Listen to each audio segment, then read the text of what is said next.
In her first book, graphic artist Miriam Katin recounted the story of her and her mother's escape from the Nazis in World War II-era Budapest. She's now followed up that successful debut with a new book, Letting It Go, about reconciling Germany and its people with the crimes of the past. Making coffee, it's a routine Miriam Katin follows at least a few times a day, and it's over a cup of coffee that her son told her he was moving to Berlin. It was a great shock for me, and I didn't know how to deal with it.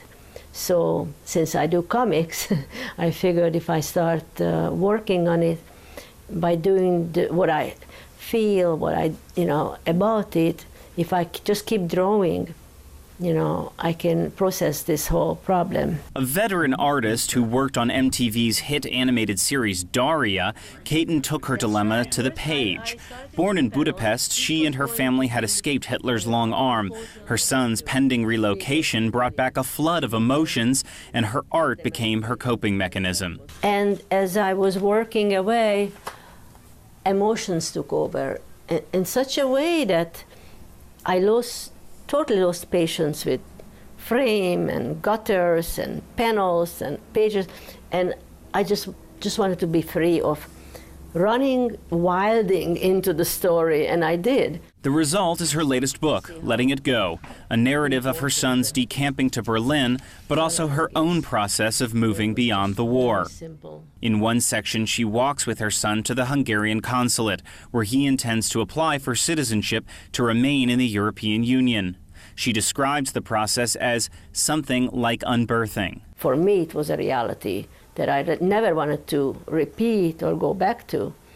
And unbirthing meant like I won't have him anymore. It's like, somehow losing him to certain elements. It's like I said, it's like handing my baby to the wolves. But she eventually comes around and visits her son in Germany's capital. She's impressed with the city's cosmopolitanism, but is still skeptical. So even when we were going to the memorials, I could see the kiosk and the hot dogs and the pretzels and all this type of things.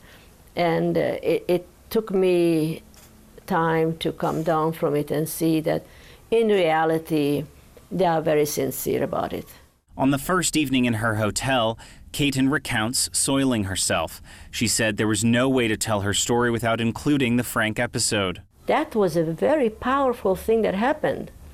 And if you leave that out, it's like, because I included it in such as it is, that shows you how very, very, very strong the emotions ran. While her new book touches on painful experiences, she hopes readers also get a few laughs out of her story. I wanted to make it as funny as possible because actually what happens, I love to entertain people, I love to make people laugh.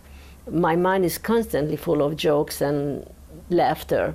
Katin says she now enjoys visiting her son in Berlin, putting some of those painful memories behind her. And she says she looks forward to recounting the stories of her father's wartime experiences in her next book. This is Stephen Fee for JN1 in New York.